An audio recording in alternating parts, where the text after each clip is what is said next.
Welcome back to the Jin's Treasure. Today we're gonna do something a little different.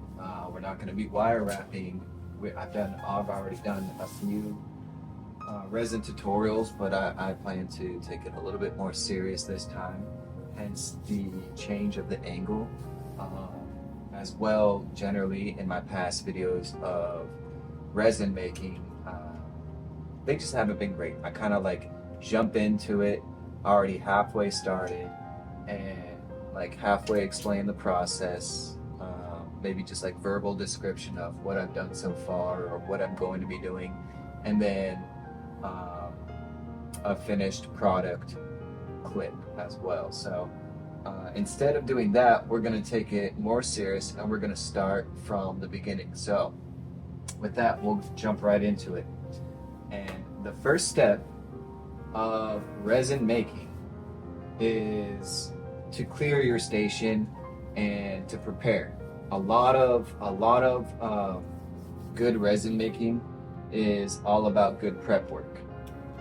So what we have on the table right now, these are all the different dyes, and there's even some glitters and such that are in that box. So we're going to utilize that. We'll set that aside for right now. As you can see, my workstation is more or less clean, except for everything that's pushed to the back, as well as the stuff that I'll be using today, such as this really cool dragon mold. So we'll set that there. This one is a skull, one of my small size skulls. I have a little Veracruz amethyst crystal. Now the thing about this one is that the quality of the crystal itself is not too great. It came in a bulk purchase, and so it came in a bag, and it looks like it got quite roughed up by scraping around with all the other amethysts. And so it's not the greatest quality, but it is still a Veracruz amethyst, and that's still a very special type of amethyst. And my intention with this one, I think that it's going to be a perfect size to fit inside this pyramid resin mold. And my intention is to create better orgonite. And I can get into detail and description of what orgonite is when we get started. And the last thing that I plan to do with resin is I've created this really cool like wire wrapped warrior person, but this copper sword is, I tried to wire wrap it or weave it so that it holds, but I've decided now that what I'd like to do is just drop a little bit of resin right there at the cross and use that as a seal to keep the sword intact. And then the result will be a really cool guy that I can move and manipulate, and the sword won't come undone. You can see it's loose in there. And so I want to have some resin kind of as an adhesive to have it hold still. So we'll set that aside for now. I have these gold flakes, and these gold flakes are going to be in tandem with the amethyst crystal to create the orgonite. My intention is to drop the gold flakes in and at the beginning, and it's going to create like the tip of the pyramid. So I've never tried working with these gold flakes before, but I'm curious to see how it turns out. I also have my super cool gloves here that come with the pack, as well as this. So let's go ahead and open this up. What this is basically a plastic sheet to cover your table or your resin station with, in order to not make a mess or damage any, like say the wood. Not that I care too much about this wood. It is a workbench table, so I'm not going to be super upset if it gets damaged. But I try to be clean, and it's all about setting the intention and creating a good practice. So what we're going to do as I lay this out is actually I'm going to grab some tape, which I have in my drawer here. And just some simple Scotch tape will do. I'm just gonna tape down the corners, right? Or even, maybe not even the corners. I'm just gonna tape down here and there and all around the edges to get this plastic part as stationary as possible. So one on this side, one on that side, one on this side, and I kind of did use the stuff in the back here to tuck these corners in the back, but I'll go ahead and just reaffirm it by attaching some of this masking tape as well, just on the edges. So I'll cover one in the middle and then as well one over here. And I don't think you'll be able to catch this on the camera angle, but you can trust that I'm going to take this tape and then put it on these corner edges as well. And this is, again, this is just to get our station nice and prepared to get messy, worst case scenario. I never intend to spill any resin, but resin always has a mind of its own when it comes to making a mess and chaos. So now that we've got this set up, I'll move this over here. It's just to clear that space, and then I can finalize these corners, and I can move this stuff in as well. So then I can sprawl out that sheet. The idea is I want to kind of make this as flat as possible so there's not any wrinkles. I mean, not that the wrinkles are gonna ruin anything. I'll go ahead and remove any articles of clothing that are gonna that I wouldn't want to risk getting damaged by resin as well. So that's like a nice jacket or vest that a nice puffer jacket that I removed because I don't want to get that damaged. Whereas this long sleeve is more of like an artwork shirt that I don't care if it gets paint or resin or any other kind of messes or stains on it. That's the kind of clothing, both for pants and shirts, that you wanna be dressed as well. You want to make sure that your hands are covered. So now that we've got our table and our station prepared, next we're gonna get our stirring stick, our 2 measuring cups. It's important to have 2. And then we get our epoxy resin. So I have the epoxy resin A and epoxy resin B, and the brand, let me show you. I've been really satisfied. I played around with a few different brands of resin, and this Bsrezn, which is a hysterical name. I always make a note of that in every resin video I have. It's no BS. This is some good quality stuff. And then I also mentioned that I get a kit. So these 2 are gallons, a gallon of A and a gallon of B.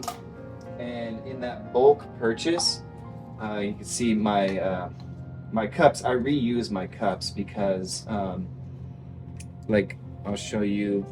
You could see at the bottom here, there's just a little bit of resin that's hardened and crusted over just a very thin or bottom layer, base layer.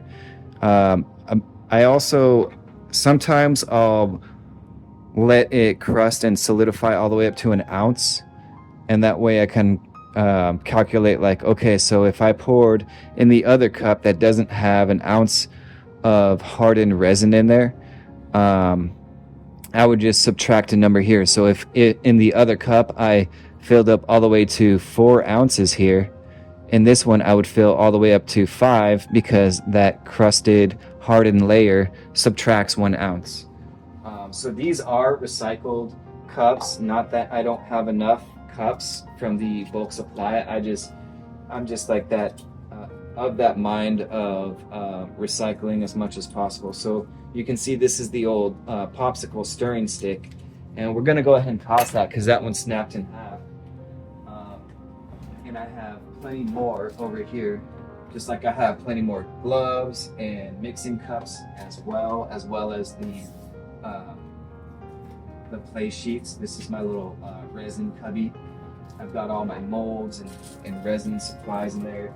and even a fresh batch of stirring sticks. And I do have one already opened, so I'm just going to take one from there rather than opening a fresh batch of stirring sticks. So here we go, we have everything ready. Is that everything? Yeah, that's everything. Great. So to get started. Oh, and by the way, what I meant to say is that all of this supplies, it came with a kit from the Bsrezn. So they don't just supply the resin, they give me everything that I need to complete a project. So what we're gonna do is, since the max amount of measuring in this cup shows for 8 ounces, what I'm gonna do is pour this all the way up to 4 ounces of the epoxy resin A. And I believe A is the one that's a little bit more gooey. So the gooey one is the one that you want to pour a little bit slower, because if you pour it too fast, you might accidentally over pour it a little bit too much. And I always, as soon as I pour it, I cork it and then I screw the cap back on. That way, just in case if this were happen to get knocked over, it's safe. And I'll set that aside for now. And then now I'm going to move on to the epoxy resin B. Same thing, take off the cork, set that aside. We'll set this cup of A aside, and then we're gonna pour the B, again, pouring only to 4 ounces. So yes, that one is a little bit more liquidy and it comes out a little bit faster, but you also have more control over your pour. And again, we're just gonna cork that back up and twist the cap back on and set these guys over aside for now. Oh, and I guess I didn't mention this, but you kind of could have figured it out. It's 4 and 4, therefore the ratio is a 1-to-1 ratio. If you pour an ounce of one, you pour an ounce of the other. 2 ounces of one, 2 ounces of other, so on and so forth. So I generally, since the A is the more gooey one, I'll pour the more liquidy one into the cup of the gooey one, as opposed to the other way around, because the more gooey one is going to take longer for me to really get everything, all of it in there. Now the reason that I use 2 cups, you might be wondering, why wouldn't you just do 4 ounces and then pour all the way up to 8 ounces on top of that? You could do that to start. That's really up to you if that's how you choose to do it. I wouldn't. In fact, I've done that myself sometimes, but I do really recommend using 2 cups. And the reason is because as much as you stir it, that's what I'm doing right now, by the way, is taking my stick and I'm stirring the resin. As much as you stir it, even if you are very good about scraping all the resin on the sides, getting it all mixed in and scraping on the bottom, as much as you do that, you're never truly gonna mix it all in 100%, which is why what they recommend, or what as I learned how to do resin, what is recommended is that after you get it stirred, which I haven't really stirred enough, I would say you want to do a good 8 minutes of stirring to get a visual cue on it. When you mix the 2 goos together, the result, the solvent, I believe, so the solution is turns murky, and it's murky because there's all these micro bubbles in there as the chemical reaction begins, because that's what epoxy resin is. It's a chemical reaction of 2 liquids that, when brought together, create a solid. And as far as timing, as much timing that it takes for the 2 liquids to solidify, that's kind of the whole art of the resin. Is timing is everything. It takes about, depending on how good you mixed it, it could take about, and the better you mix it, the faster it gets, the less longer that it will take. Generally, it's like anywhere between 6 to 8 hours if it's a good mix. But I've had some not so good mixes where I was kind of impatient with the amount that I stirred, and I just wanted to jump into it and get started. And it's funny how they say like fast is slow, because that's true with resin. If you're trying to rush things by not stirring as much, and you're like, all right, well, I just got to get it done. It's actually going to take longer to fully solidify, and worst case scenario is that you're also impatient with the solidifying, and you peel it out of its mold too soon, and it's actually like still sticky and not fully processed or not fully mixed. I've actually had to recently throw a few resin pieces out that I put a lot of effort in, and it was like truly disappointing, because something like gold flakes, or like a valuable resource that I drop in there, I wasted a whole bunch trying to make this really amazing piece of product, this resin product with all this cool stuff in there, and it's like it all just went to waste, because there's not really any way to salvage a resin that didn't come out right. It's not like a clay pottery where you could just break it all down and then pulverize it into a powder and then start from scratch, especially if you're dropping things in the resin. It just doesn't work that way. So I've mixed a good amount of what's on the inside, and I've even done get a little zoom in on the camera so you can see how on my stirring stick I'm really trying to do my best to scrape on the sides as well to make sure it all gets mixed in there. But the truth is, you're never gonna fully 100% get all that. So that's why we pour it into the other cup, right? And then we can, I'm just scraping the sides, trying to get as much from cup 1 into cup 2 as possible. And then I'll set that down for now. And then I'll mix it in cup number 2. And some people will even say like going back and forth one full time, so transferring from cup 1 to cup 2, and then from cup 2 to cup 1 back again. I could see the reasoning or the logic or the argument for why you would want to do that. I would say I don't know that it's 100% necessary, but I would also say, like, look, if you're really trying to be serious about resin, go ahead and do all the due diligence, check all the boxes, right? And getting consistent with a good practice is always a good idea. And I think that you're generally going to elevate your resin skill faster by sticking to the script in that sense.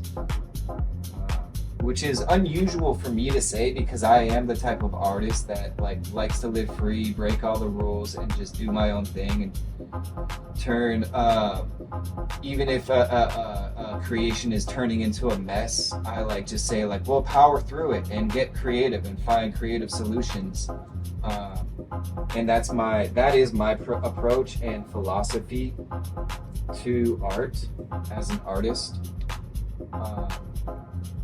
But that's just my own personal opinion too. So I also accept the truth that for art is art, and there is no one truth. I'm that kind of artist, the undisciplined,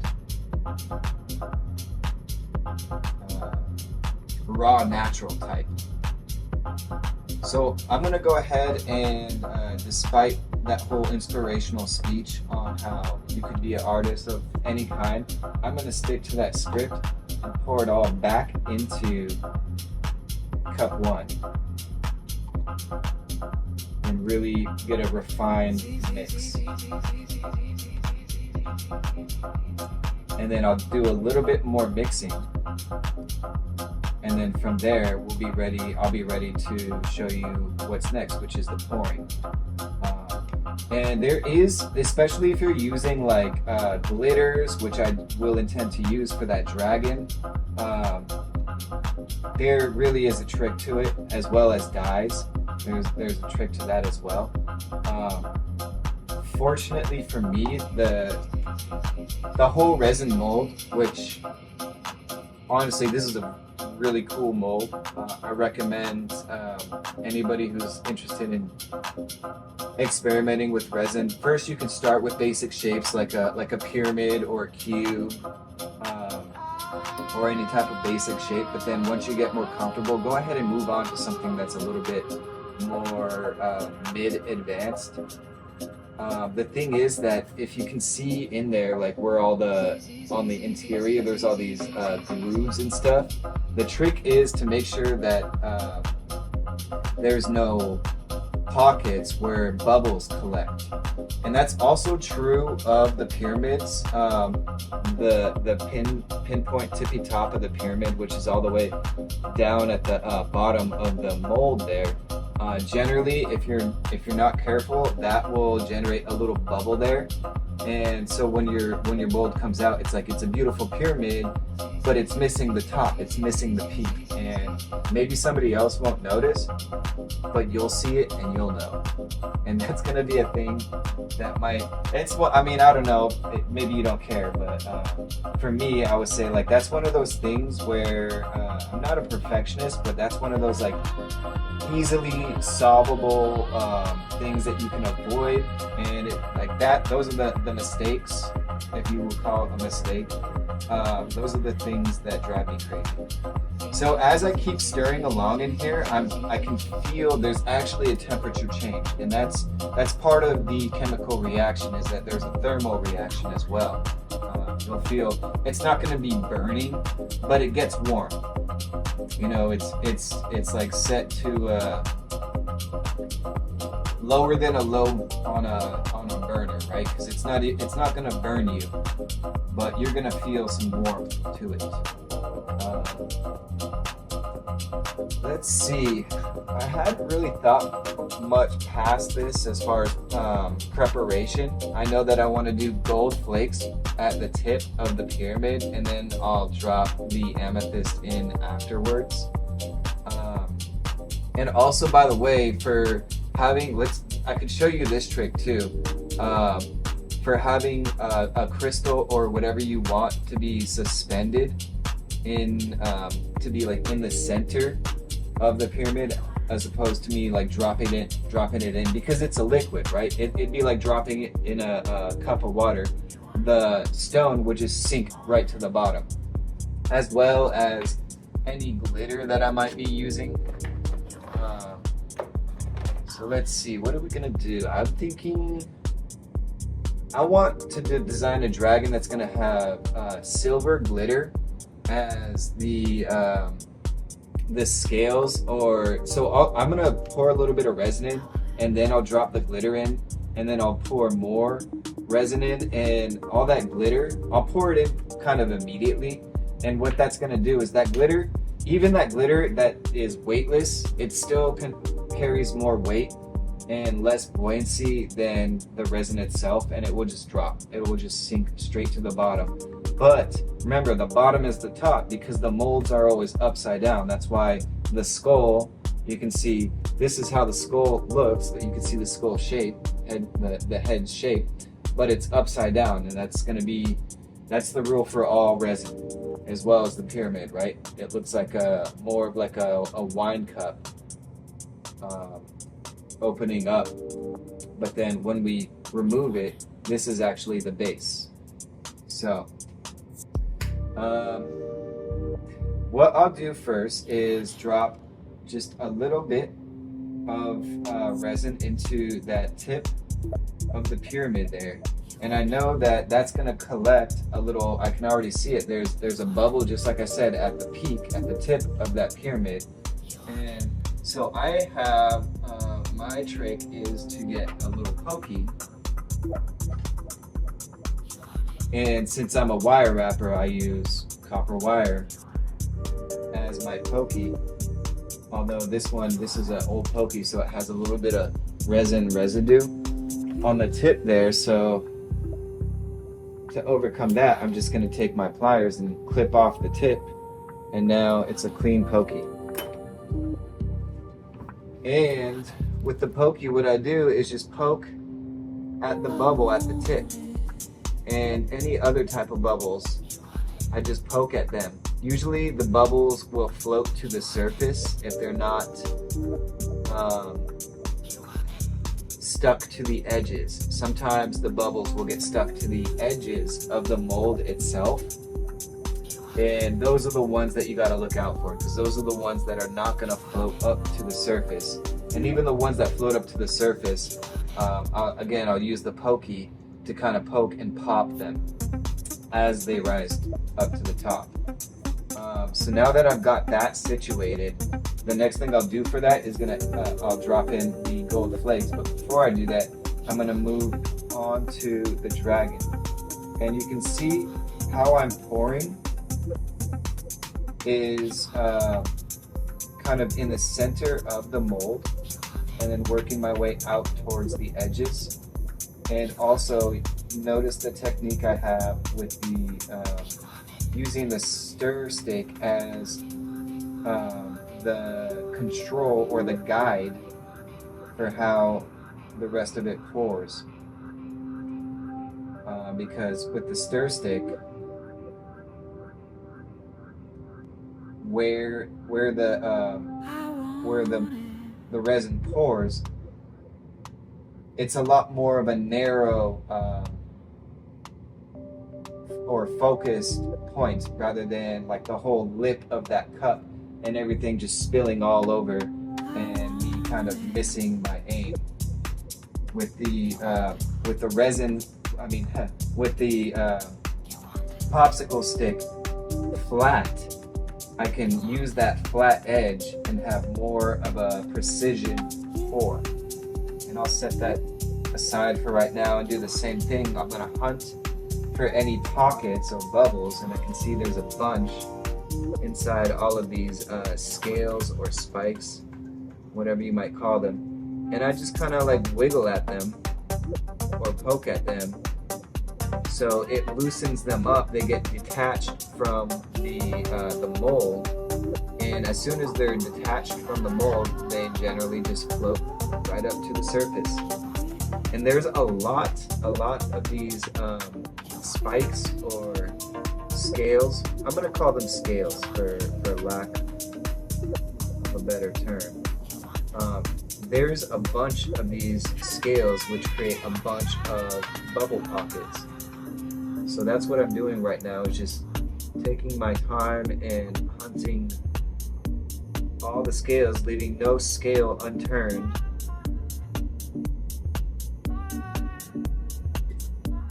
And just dragging these bubbles out.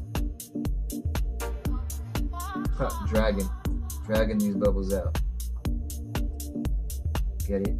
Because it's a dragon. Dragging on the dragon. And as I make my way towards the tail end of things, I'm about finished. Wow, that's a double pun right there. Tail end of things.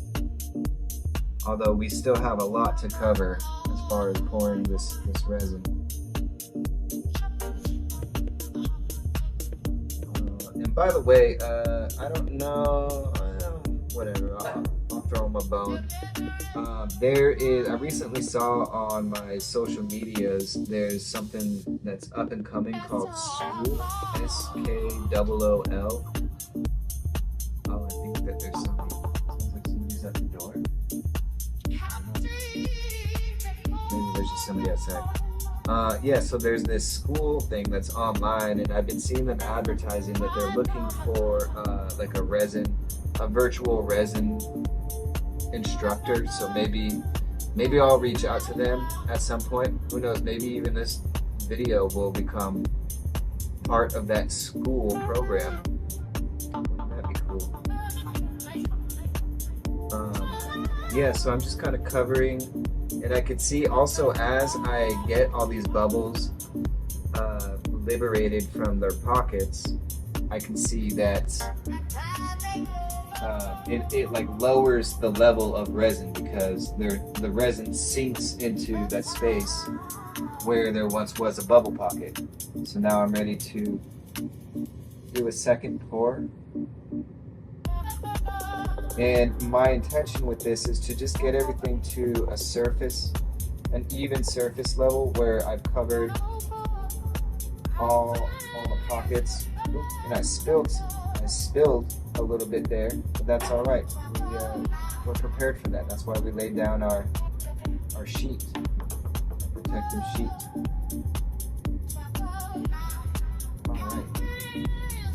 So I poured enough that everything's kind of chill and leveled now, and so the next step will be getting that glitter involved. And the glitter is another delicate step or process. Carefully just tapping. And I want to see, I'm going to head over to the back side of the camera to see if you can capture that. Yeah, you can see, you see all that glitter? And you'll notice how it's like immediately it drops as a clump, but then it just kind of spreads out onto the surface level of the resin. And that's fine. I'm going to let it do its thing for right now. What's going to happen next is as it spreads out to the surface, and also all the glitter, like I said, it does have a weight, so there is less of a buoyancy even with this light stuff. I would say there's very few things that have a better buoyancy, and by buoyancy I just mean like a buoy, right? It's floating to the surface of the resin and it's not sinking to the bottom. Not a lot of stuff has that buoyancy that and I'm realizing I want to talk to you about this technique. So you see how I'm just using my finger very delicately to just tap as I angle this container of glitter down, and I'm just covering all the surface area, knowing that even though right now all that glitter is at the surface, which would actually be at the bottom of the dragon itself when it's solidified, it's still doing its thing, and it's spreading out, it's spreading even. And then now I'm ready to take another layer, and this time I'm not even going to pour. I'm just going to use the stir stick itself and whatever resin is on the stir stick, which is not a lot. And I'm just going to do, it's kind of like I'm almost like drawing with a pen, with a resin pen, right? And I'm just coating all of that glitter. And as soon as that glitter is like fully submerged and completely surrounded by the resin, that's when it sinks. So it will tend to float on top of the resin. But if I took like a pokey or something and stirred it around, and that way all the resin completely coats the glitter, then it becomes more dense and sinks to the bottom. It's only when the glitter has some surface that is not covered by the resin and it's exposed to just the air, exposed, it might have a little bit more buoyancy and resist sinking. But as I do my little thing here, swishing, I'm kind of, let me show you, over exaggerated, like I'm just swishing back and forth to cover the whole surface of the dragon.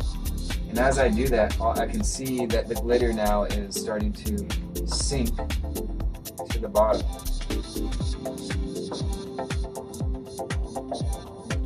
And I want to let it do its thing. It's definitely like, I'm in no hurry, right? 6 to 8 hours. I don't think that in this sitting that this resin's gonna solidify. So while that does its thing, I'm gonna move on to the next thing, which is getting this gold. And I'm gonna wanna grab some pliers and delicately work with these sheets of gold because it's very like, it's a very thin layer of gold, and like any type of sticky of resin that's on my gloves will prove to be a problem for this type of gold foil. I don't know if you've ever worked with this stuff before. Sometimes people like a barista in a cafe, a very fancy cafe, they'll create drinks. I know I did. I worked at like a tea house, and we served like certain cacaos or like creamy or thick drinks, and then we would garnish it with these gold flakes, and it was quite a hassle to work with. As well, you can see sometimes you peel off just a little flake like that, and that works. Or sometimes the gold sheet wants to stick all together, like, you know, I'm pulling out this big thing, and I don't really want that. It's too much. So I'll tuck all that back into it and see if I can find a flake that's ready to come out and be a little smaller. Maybe that'll work. I think that looks like a giant flake, but then it's really like a super thin layer of gold, because gold is very valuable. I think it's nearing $4,000 for just an ounce of gold.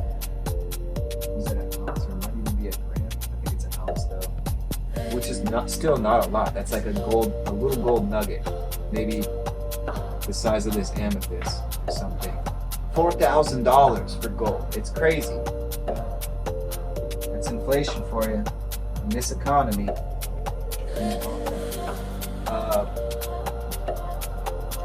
I don't know.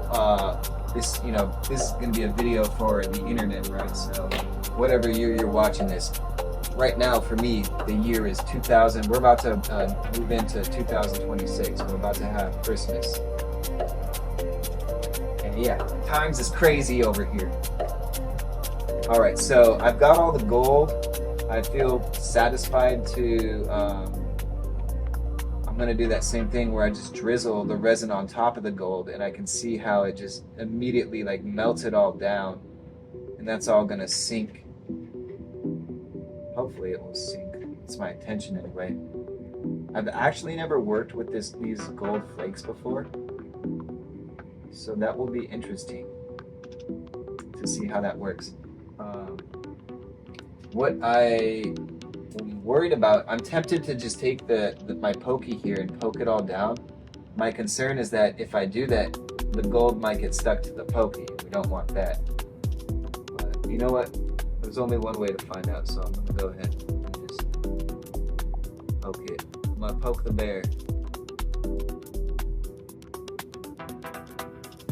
Yeah, I can see it is catching a little bit onto the tip of my pokey, but all in all, I think it's worth it. And if you can delicately poke away. Kind of just tucking it all in, because again, my intention is that the gold, as thin as it is, still has not enough buoyancy that it will just sink to the bottom. That's my hope anyway. So, and it's resin, right? So it's a goo. It's not like water where it will just drop straight down. It will take a moment to kind of slowly sink down. So we're just gonna keep an eye on that for right now and move on to the next thing, which is our skull. Now with the skull, I've tried a few times using like the glitter with the skull and using dyes, and I don't know if well, I do know. I know that I so far I haven't had the patience, and kind of like I'll pour the resin in and then want to like drop the glitter right on top, and that just all sinks to the bottom, and it ends up giving kind of like a what do they call that? Like a yarmulke, or like that circular little cap of glitter, or sometimes I've even created like a trail, so it's like a mohawk of glitter, which can be cool, but that's not what I want to do. So I'm gonna leave the glitter out of the situation for this one. And what I produced and I really like, and it's super, I think it looks really cool, is I'm gonna use some of this fluorescent green. It's kind of like a glowy, alien, glowy, fluorescent. Yeah, it's a fluorescent green. And I'm gonna start, before I even pour any resin in, I'm gonna start by dropping 2 of those fluorescent greens in there. So this is the fluorescent green, and the brand is Sigwang. So let me give you a close-up on there. Epoxy resin, color it. And so they, when I ordered this, it came in like all the colors, like everything that's in this box here. Take out these paints, they actually don't even belong in there. Uh-oh. Oh, I thought these were some spills. I guess I got some crystals in here too, apparently. But yeah, all these in the box, they're Sigwang, and I think actually they gave me these glitters as well. So it all came in this bulk pack, and it's been pretty cool so far.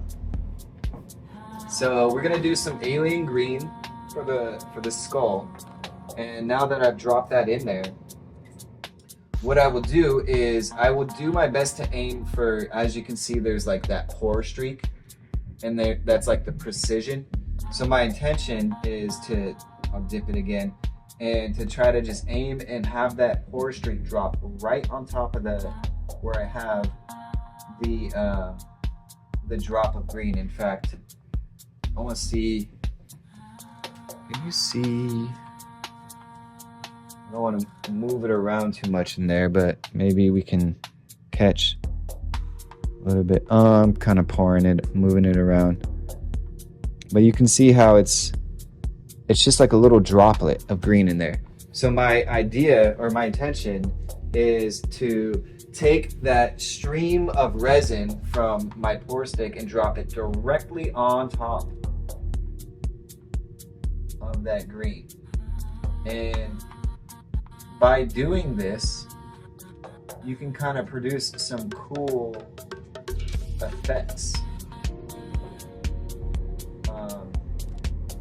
Like you could, if I were to say this would be like a base green, and that will kind of be like the general color of the skull. But then if I were to, after I pour the resin, maybe pour the resin about, you know what? Let's try and do this, because I've done it before and it looks pretty cool. So what we're gonna do, I'm gonna pour the resin to about halfway of the skull. The skull is gonna be halfway, the skull mold will be halfway full of resin, green resin. And then I'm gonna take a drop of, let's see, green. And what will look cool? Let's do like a lake or a sky blue. What is this, peacock blue? We'll do a peacock blue. So I'm gonna drop some peacock blue in once, actually I gotta fill this a little bit more. It's not quite halfway.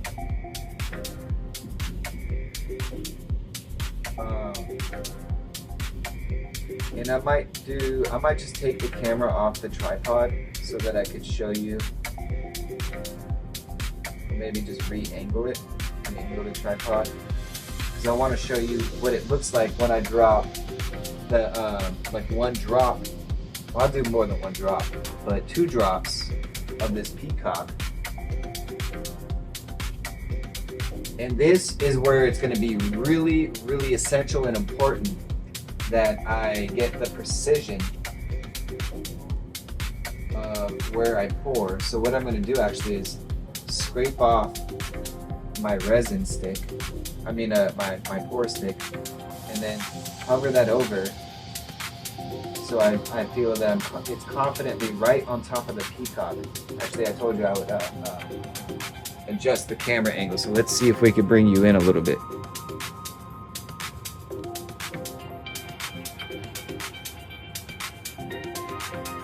Alright, that looks pretty good. Kind of Suspenseful. Okay, and I hope I don't knock the tripod or something. This is a fun challenge. I'm having fun, guys. I hope you're having fun too. Alright, so you can see how I have the resin stick directly over, and I'm going to tilt the angle just a little bit so that when I pour the resin, you see how I'm pouring the resin like away from the tip, but it's still going to slide down the stick. I want to do it very carefully. Oh, I missed.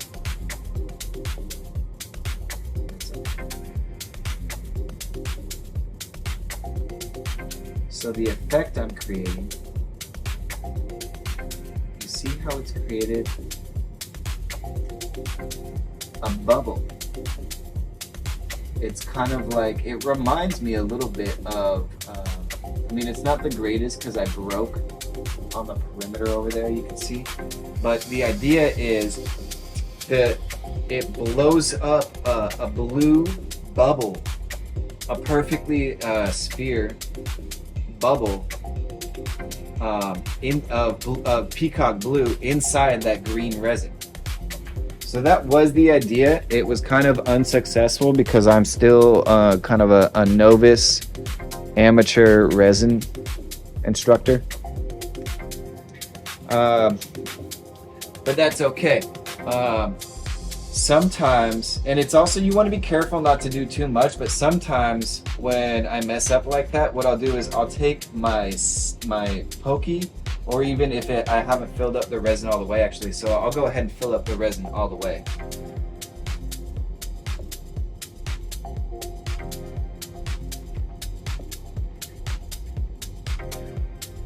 And I'm also, what I'm doing, you can see how I'm moving the stick, and what I'm doing is I'm moving the stick along the edges for where the peacock blue, I could see it's darker where it's more densely peacock blue. So I'm trying to control the resin pour so that it lands right on top of those dense streaks of the peacock blue. Therefore, what it will do is it will force it to spread out and expand. And as you can see, it's kind of creating this unique design. So sometimes what I'll do is I'll either just with the pour itself, or sometimes I'll take that pokey I have over there.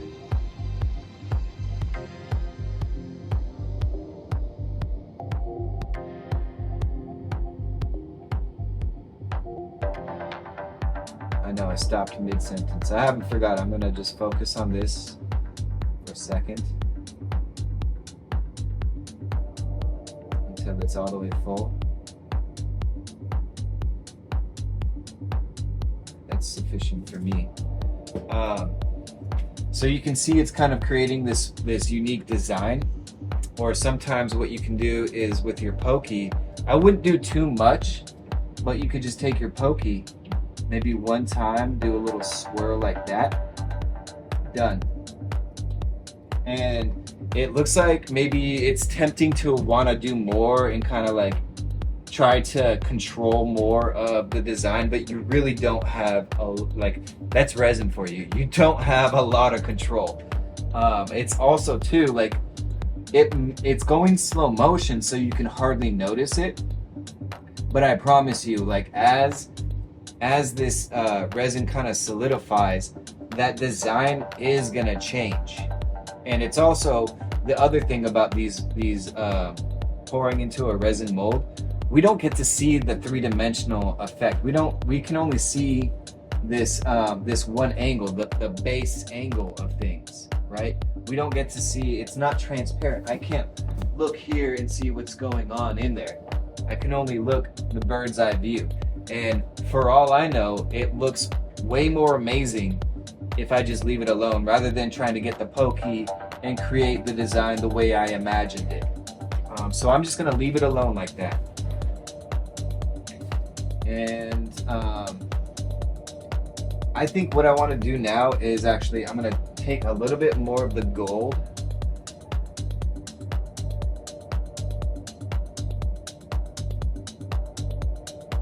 and drop a few more flakes in there. Careful to not get my pliers to touch any resin, because if I get any resin on my pliers, I will have to switch out and get a fresh pair of pliers, because resin is super sticky, and delicate are not a good mix. And this gold is very delicate. She's a delicate beauty, she is. Alright, I'm gonna cut myself off here. I don't want to overdo it with the gold, so I'm gonna put a lid on that. And we'll set that aside there. And now I'm gonna take my pokey and just poke all that down into the resin. Poke, poke, poke. And I'm doing it a little bit more aggressively now. And the thing is, I probably shouldn't have done that, but this is the great thing about being an experimenter, is live and learn, right? So the thing that concerns me is that I can see how I have some gold that's going to be stuck to my pokey now, and it will be really difficult for me to find a way to have that slide off. Although I kind of did a good job there. I think I just got lucky. And the other thing too is, by doing that aggressively or doing it fast rather than slow, soft, and smooth, is that you're gonna create unnecessary air pockets. So I'm just gonna coat that. And I want to remember that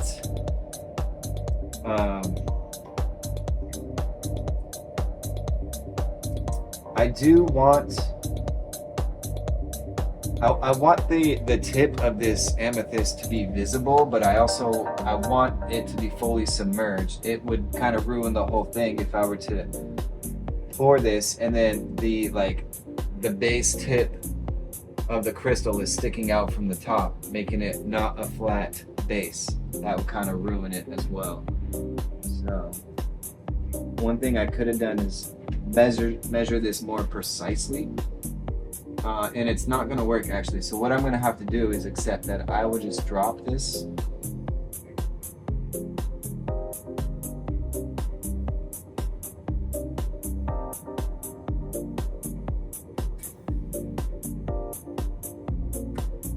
in there, and I don't like that. That's not going to work.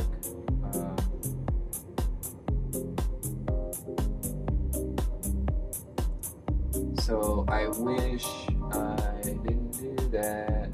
That's the thing, because even though I can pull this out, now it's like, where am I going to put this amethyst? I can't just put it here because it's sticky with resin.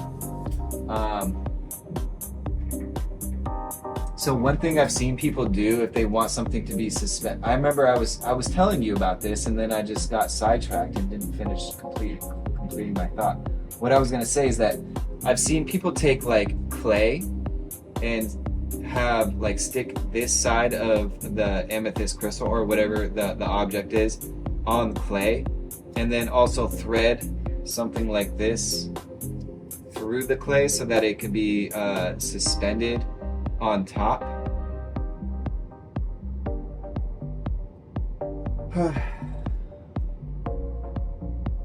Connor, what did you do? It'll be okay though. I just have to hold this over the resin and think about what I've done and learn how I'll be better next time. That's my punishment. And as I sit here pondering this, I'm checking in with my dragon here, and I'm seeing that everything's fully spread out now, and I can see it's collected at the tail a good sufficient amount, but I wish I had more glitter at the top, at the head of the crystal. So what I'm going to do is when I move on to the next step will be pouring some more glitter into the head of that dragon, and then I'm going to pour the rest of the resin. Actually, I forgot the dye, so I'll do the dye and then I'll do the glitter, and then I will pour the rest of the resin.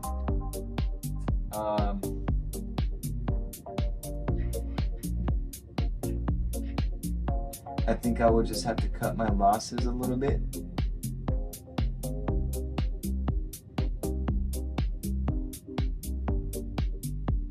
I'm gonna carefully hope that that crystal stays balanced right in the center. And then I'm gonna pour resin over the top of it. And watch it drip down the mountain like a volcano, like lava flowing down a volcano.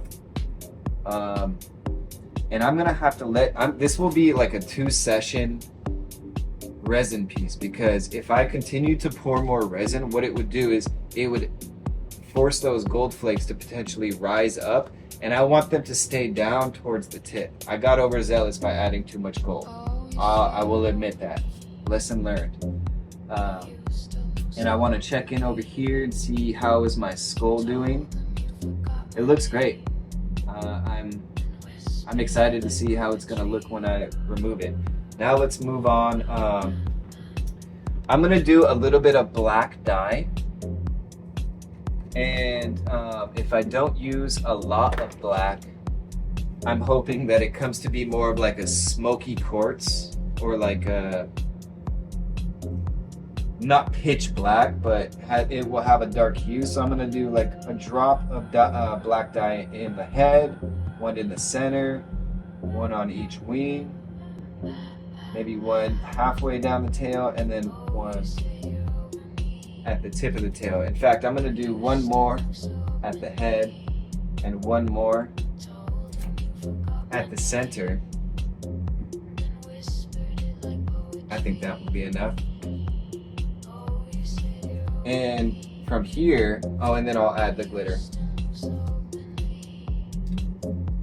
Just a little dash more on the head. Give it a second to spread out. And then before I pour the rest of the resin in there, I am gonna just drag that dye, that black dye, all around, so it's kind of like an even disbursement. And I'm also doing like a little swirly as I go along, so I'm not just doing a straight line. I'm doing this stirring, kind of like, you know, mixing a cauldron or something.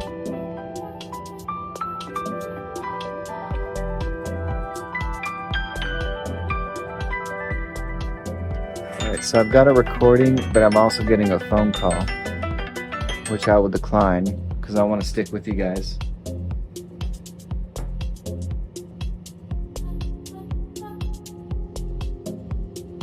And I think that has sufficiently covered the body of this dragon.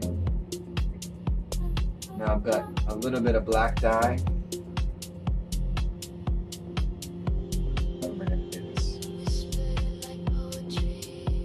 quickly. Let's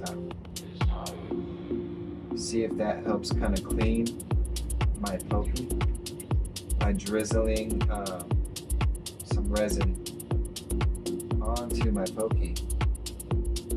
I'll put that back in there.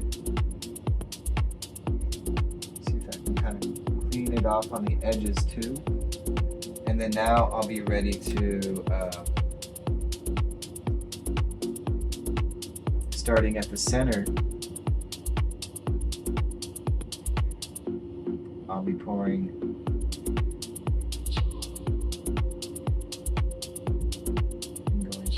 on the wings, and then up on the head. That was kind of a lot.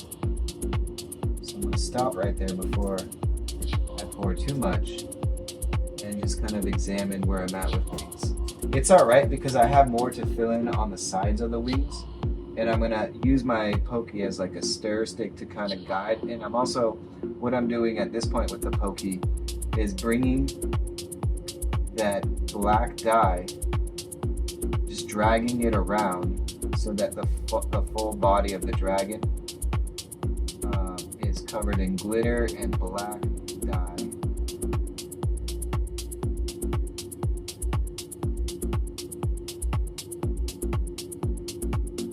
And I can see that I'm actually fortunate enough that I'll be able to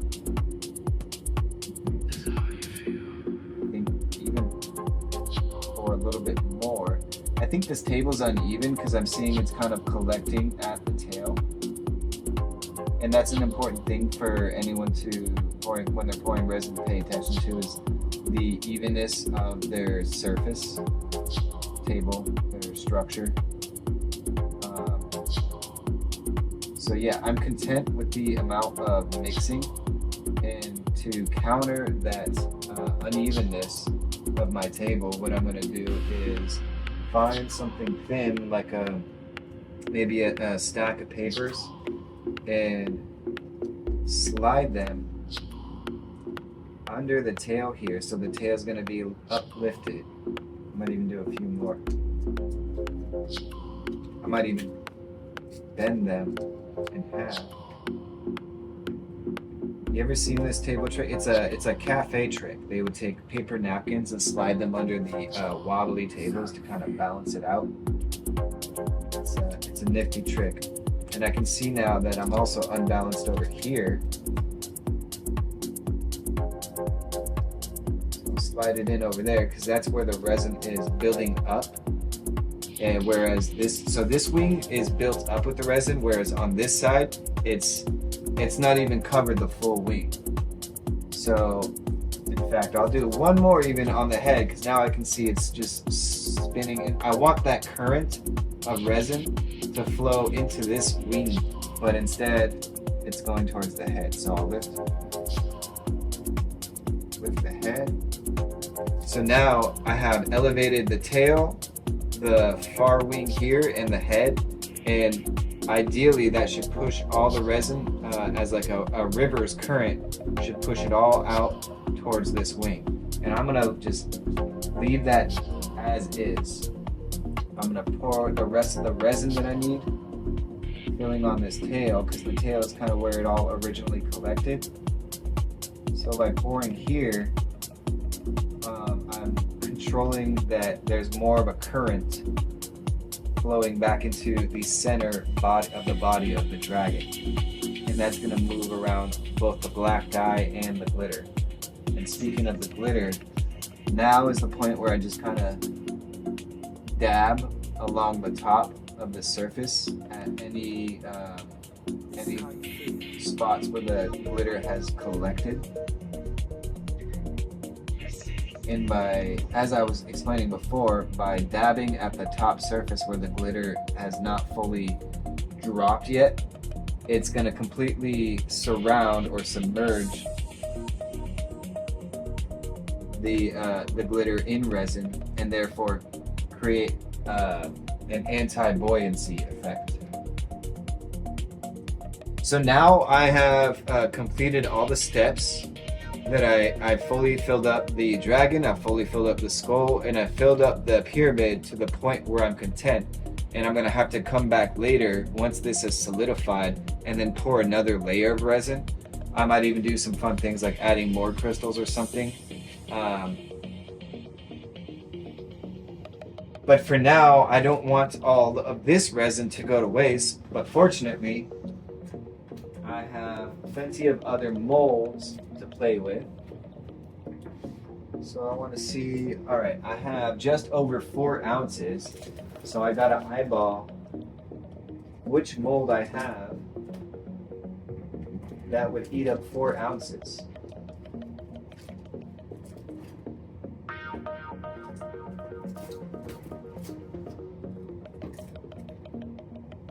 We'll do this. We'll play more with the dyes, and I'm gonna lay out these things because I haven't really played with them too much. There's a lot there.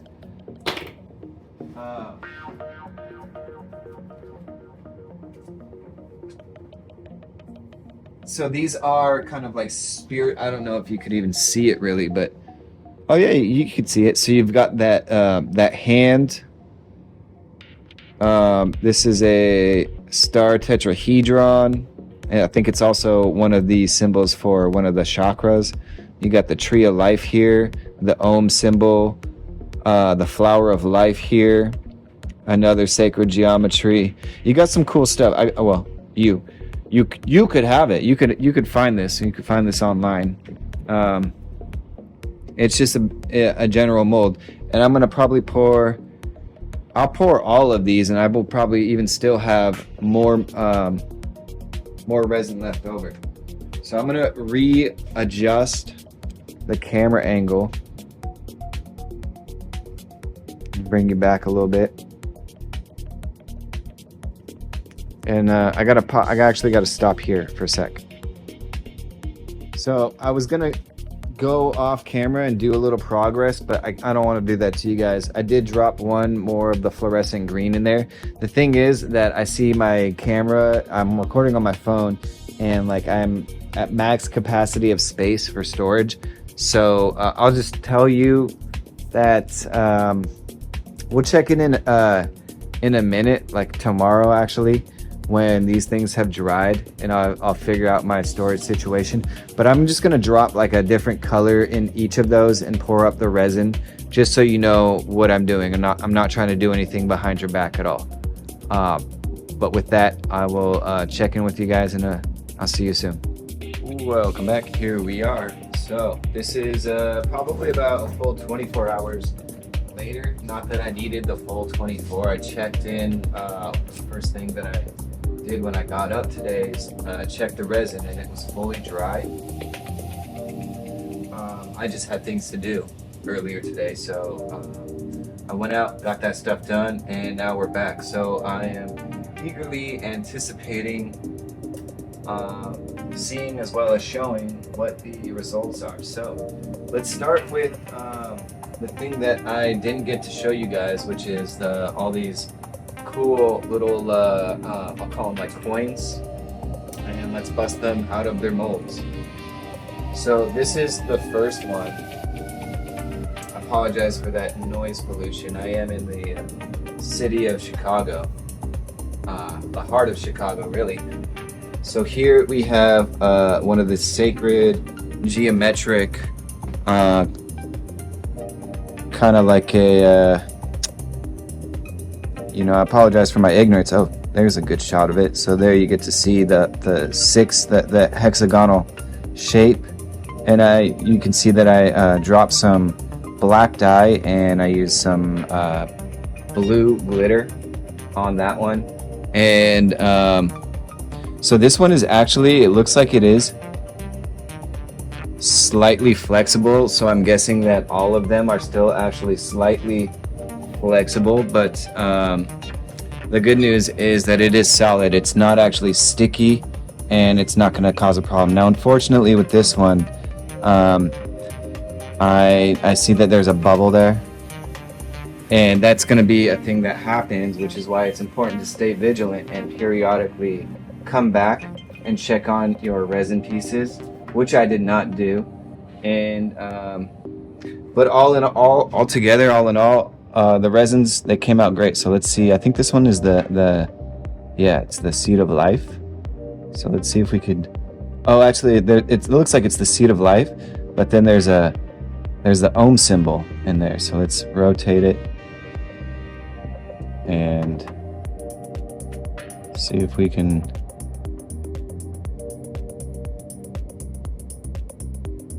There's the Om. Yep. All right, so we've got a star, the hexagonal geometric shape. This one is the seed of life. And as you can see, the resin kind of spilt over on this edge here, which means that I'm gonna have to take my pliers, and just clip on that. And then I also have, in my office desk here, somewhere around here, I have a nail file, which I use. There's also another tool, like an electric tool that you can use to like buff those edges if you get any of that resin kind of pouring over the top of the mold. We'll leave those alone for now. I want to jump in and also show you another reason why it's important to stay vigilant and periodically check in with your resins, because unfortunately this dragon, you can see it's spilled. So if you remember, I used all these papers to kind of wedge and prop it up. Well, unfortunately, I didn't do it well, and I actually lost some of the resin. It just poured over right here. And now this is not a big deal. It's not a mess. And even if it was a mess, fortunately, it just made a mess on the protective layer I laid down. But I did kind of lose maybe like a centimeter of the mold itself. So I can see here. Let me just bring it a little bit closer and show you guys. So if you look closely, you can see here's one of the ears or horns. And then, unfortunately, the resin itself just didn't even make it to the left ear or horn. And you can also, if you look closely, you can see how it kind of dips in here, which isn't totally bad. Now let's see. Let's bust this dragon open and really see what the damage is. So it looks great.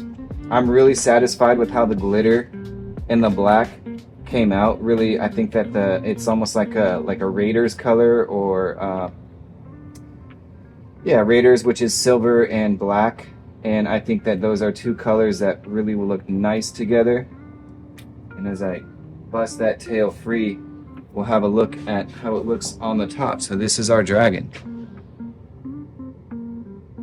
All in all, not bad. You can see here I'm gonna have to clip that and do a little trimming. And this one is a little flexible as well. The resin hasn't fully solidified, but it's beyond its plasmic form, and it is a full-on solid. It's just about as malleable as some clay or something, but not like clay in the sense that you could tear clay apart. You're not going to be able to tear this resin apart, or at least it would take some great effort. Now let's bust this head out and see. As you remember, I was talking about the swirly design, and that less is more. If you decide you wanted to take your pokey in and swirl the colors around, I really only did a little bit, and I'm glad that I did, because that to me looks great. I am satisfied with that. I love the color. Set that down, and then finally with the rest of the resin, I ended up just pouring all the way, using the entire mold of the of this orgonite piece. So this orgonite piece is actually, I don't even know if I would consider it orgonite, because there's no copper involved. Usually I'll use some of my wire wrapping scrap copper wire, but let's check out the tip of this guy. So look, there is a tip. I have to shield because the camera focus wants to focus on the table. No, we want to focus on this tip right here, and that is a nice fine tip. So that is the result of poking down at the tip there and releasing that bubble. And there's no bubbles on the edges or anything. I would say the only thing to perhaps my disappointment in this is that there's not a lot of clarity. It's very bubbly or foamy inside the resin. It's not like crystal clear like glass or anything. But all in all, I would say especially for like a beginner, I would say this is an excellent work. That is the conclusion of my wrap. If you want, I'll go ahead and just bust these out and we can have a look. I kind of do like this one. It's the Tree of Life. So it's a little bit more blue than I had hoped. I think I thought I had used a green, but it looks more of like a turquoisey blue. This is that hand. The ink didn't quite spread as well as I had hoped. But it's all right. I'll probably, when I have my next market, what I'll do is I'll just drop these on my market table, just right there in front. Usually like kids will come by and if they see colorful or shiny objects in the front of the table, they'll like to pick it up. And then the parents say, "Oh, no, no, no." And I say, "Oh, yes, please. In fact, have that. That's a, Merry Christmas," or whatever. That's for you. I appreciate your appreciation. And that concludes our not our wire wrapping lesson, but oh shoot, I'm seeing now that I forgot to do a little resin on that sword. That's all right. That concludes our workshop for resin. Bye for now.